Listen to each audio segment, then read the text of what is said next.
Histograms and scatterplots. So for this section, I'm going to do an example problem that kind of goes through what I'm expecting in this quiz section and how to go through analyzing both scatterplots and histograms.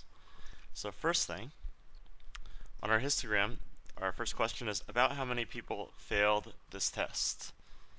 Now, the way histograms work is this is the 40 to 50 bin, and so everybody in this bin scored between a 40 and a 49.999 score. The 50 goes into the next bin, and then that goes till 59.99999, then 60 to 69, and so on.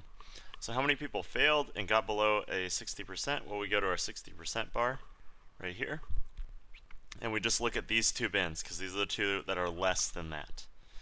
So this is, I could call that 20. And this one here looks like it's more than the 10 there, so maybe 14.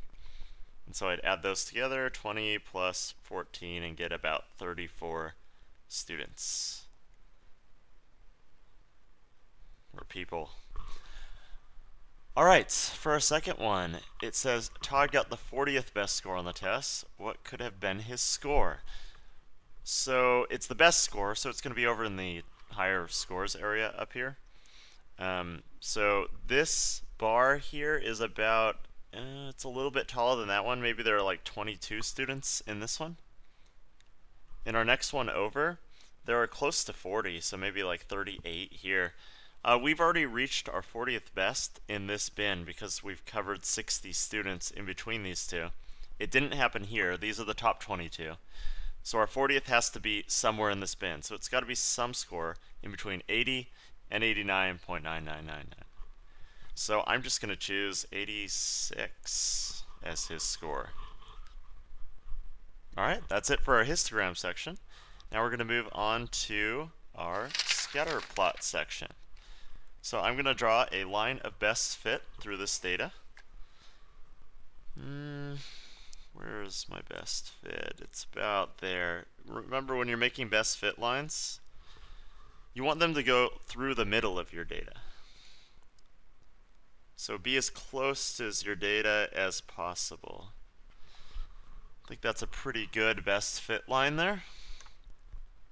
Alright, now the question asks, if I get 25 miles per gallon, which is here on my thing, I should zoom in, the axes on this aren't very clear.